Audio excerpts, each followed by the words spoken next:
গার্গী নামে একটা সিনেমা এসেছিল 2022 সালে। সাই পল্লবী লিডে ছিল। ক্যারিয়ার বেস্ট পারফরমেন্স দিয়েছে সাই ওতে। এই লেখা অবশ্য সাইকে নিয়ে বা ওর পারফরমেন্স নিয়ে লিখতে বসিনি। সিনেমার মূল বিষয়বস্তু, মূল মেসেজ নিয়ে একটু বলবো। সিনেমার গল্পটা সংক্ষেপে এইরূপ। যুবতী গার্গী একজন স্কুল শিক্ষক। কদিন পরেই ভালোবাসার মানুষের সাথে যার বিয়ে। বাসায় আছে মা, বাবা, কিশোরী বোন। মা হোমমেড দোসার ব্যাটার বিক্রি করেন। স্কুল ছুটির পর গার্গী বিকেলবেলা বাড়িতে বসে আর্থিকভাবে অসচ্ছল বাচ্চাদের পড়ায় ফ্রিতে। বাবা একজন ওয়াচম্যান। পরিবারের বড় সন্তান গার্গীর সমস্ত চিন্তা ফ্যামিলি নিয়ে। কিশোরী বোন সন্ধ্যার পর বাড়ির বাইরে থাকবে, এই চিন্তা গার্গীকে অস্থির করে তোলে। সময় ভালো না, মেয়েদের জন্য তো নাই।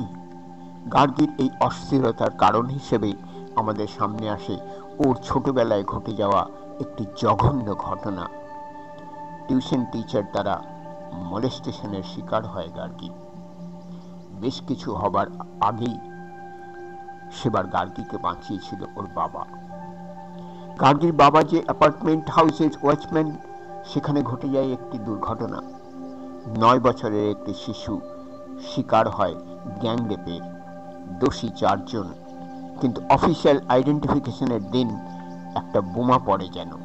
ফিফথ সাসপেক্ট হিসেবে গার্গীর বাবাকে আইডেন্টিফাই করে ছোট্ট মেয়েটি। পুরো এলাকায় যেন তাণ্ডব বয়ে যায়। গার্গীর ফ্যামিলি কিছুতেই বিশ্বাস করে না ফেরেশতার মতো একজন মানুষকে কেউ এমন ঘৃণ্য ঘটনায় দায়ী করতে পারে। এলাকাবাসী গার্গীর ফ্যামিলির উপর শুরু করে অত্যাচার। গার্গীর লাভ লাইফে পরে মারাত্মক এফেক্ট। সব প্রতিকূলতা সত্ত্বেও গার্গী লড়ে যায় ওর বাবাকে ইনোসেন্ট প্রমাণ করতে। যে বাবা ওকে ছোট বয়সে একই নারকীয় অবস্থা থেকে ছাড়িয়ে এনেছিল, সে বাবা কখনোই আরেকটি সেম বয়সী মেয়ের সাথে এমনটা করতে পারে না। গার্গীর যুক্তি, বিশ্বাস ছিল এটাই। তবে সত্য তো সত্যই, আগুনের মতো। যতই চাপা দেওয়ার চেষ্টা করা হোক, বেরিয়ে ঠিক আসবেই। গার্গীও নিজেকে আবিষ্কার করে এমন এক অগ্নিকুণ্ডের মাঝখানে। অনেক নাটকীয় ঘটনা প্রবাহর মাঝে একদিন গার্গী জেনে যায় ওর বাবা আসলেই দোষী। 4 পশু ওই বাচ্চা মেয়েটিকে নির্যাতন চালিয়ে সিঁড়িতেই ফেলে রেখে যায়। রক্তাক্ত মেয়েটি কাতরাতে থাকে প্রচন্ড বেদনায়। গার্গীর ওয়াচম্যান বাবা মেয়েটিকে ওই অবস্থায় পঞ্চম ব্যক্তি হিসেবে আবার নির্যাতন চালায়। শেষে গার্গীর প্রত্যক্ষ অংশগ্রহণে আদালতে ওর বাবা বাকি 4 জনের মতোই দোষী সাব্যস্ত হয়। গার্গী চাইলেই বাবার দোষ কৌশলে লুকাতে পারত, কিন্তু গার্গী সেটা করেনি। গার্গীর নীতি তা করতে দেয়নি। গার্গী জানে নারী শরীরে কোনো পশুর আঁচড় কতটা যন্ত্রণার জন্ম দেয়। গার্গী জানে একটা শিশু মনে এমন পাশবিকতার ছাপ কতটা পড়তে পারে। গার্গী জানে একটা সামান্যতম দাগও নারী জীবনের পুরোটা সময় তাকে আতঙ্কিত করে রাখতে পারে। নারী হয়ে নারীর মানহানি গার্গী তাই মেনে নিতে পারেনি।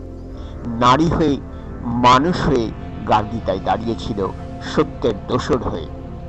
গার্গী জানত যে সমাজ কেবল সাসপেক্ট সন্দেহেই ওদের ঘরের চালায় ইট পাথর ছুটতে পারে, সে সমাজ দোষী সাব্যস্ত হলে ওর পুরো পরিবারকে ছিঁড়ে খেয়ে ফেলতেও দ্বিধা করবে না। এক ঘরে করতে দুবার ভাববে না। গার্গী জানত ওর লাভ লাইফেও এর প্রভাব পড়বে। ভেঙে যেতে পারে আসন্ন বিয়ে। গার্গী জানত এই দাগ আজন্ম ওর পুরো জীবনে বয়ে বেড়াতে হবে। গার্গী তাও সত্য থেকে পিছপা হয়নি। ধর্ষণের মতো নিকৃষ্ট অপরাধকে গার্গী দ্বিতীয় কোনো ব্যাখ্যায়িত করেনি। ভিকটিমের দোষ খোঁজেনি। পশুদের পক্ষে অজুহাত দাঁড় করায়নি। ধর্ষকের পরিচয় গার্গীর কাছে ধর্ষকই। ধর্ষকের একমাত্র পরিচয় সে ধর্ষক। সে কারো বাবা না, স্বামী না, সন্তান না, সে ধর্ষক। ধর্ষকের শাস্তি নিশ্চিত করতে তাই গার্গী পিছপা হয়নি। সিনেমা সিনেমাই। তাই তো সিনেমা থেকে চোখ সরিয়ে আমরা দেখি একজন মলেস্টার, একজন অ্যাবিউজার, একজন রেপিস্ট, একজন মার্ডারারকে বাঁচাতে তার পরিবার কত কিছুই না করছে।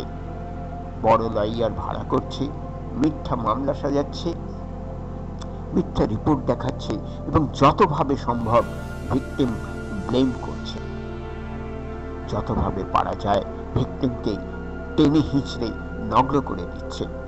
ওড়না খুঁজছে, স্লিভলেস খুঁজছে, ডিপনেক খুঁজছে, রাত না বিকেল খুঁজছে, শরাব খুঁজছে, सहवाग খুঁজছে, পরভরিশ খুঁজছে, মাহরাম খুঁজছে। ধর্ষণের জন্য কেবল ধর্ষকের বিকৃত মস্তিষ্ক দায়ী। এই সহজ সত্য তারা মেনে নিতে নারাজ। এই এত এত ধর্ষক ধরা পড়ার পর, জেল থেকে ছাড়া পাওয়ার পর তারা তাদের পরিবারের কাছেই ফেরত যাচ্ছে। কখনো শুনিনি ধর্ষক বলে কোনো পরিবার ওই ব্যক্তিকে ত্যায্য করেছে, ঘরে উঠতে দেয়নি। কখনো শুনিনি, শুনেছি উল্টোটা, ধর্ষিতা লজ্জায় ঘরের বার হচ্ছে না, লজ্জায় গলায় দড়ি দিয়েছে, লজ্জায় ধর্ষিতার পরিবার অজ্ঞাতবাসে চলে গেছে, ধর্ষিতার বিয়ে হচ্ছে না। এই ব্যাপক হারে ধর্ষণের ঘটনা বেড়ে যাওয়ার জন্য ধর্ষকের পরিবারেরও একটা ভূমিকা আছে। এখন বললে অনেকেই নাখোশ হবেন। একজন ধর্ষকের অঙ্কুরোদ্গম তার পরিবারেই হয়। জি হ্যাঁ, একটা ছোট ছেলে দেখছে ওর মা ওর বোনকে ওড়না পড়েনি কেন, ওড়না সরে গেছে কেন বলে বকছে। ছেলেটি জানছে ওড়না না পড়া খুব খারাপ কিছু। ছেলেটি দেখছে মা খালারা মিলে গোল হয়ে বসে পাশের বাড়ি মেয়েটিকে কটু কথা, নোংরা কথা বলছে।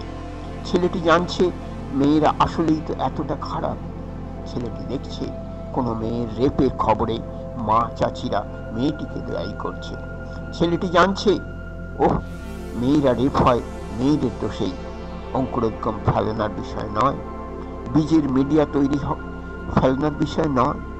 বড় হয়ে বীজটি নিজেকে কতটা ফুলে ফলে ভরবে তা ওই মিডিয়া আর চারাকালীন যত্নের উপর নির্ভর করে। তারপর তো রয়েছেই ওই বড়বেলায় ছেলেটির কুকর্মে মায়ের বাবার ছায়া প্রদান। গার্গী, সবাই হতে পারে না, পারলে কতই না ভালো হতো, তাই না?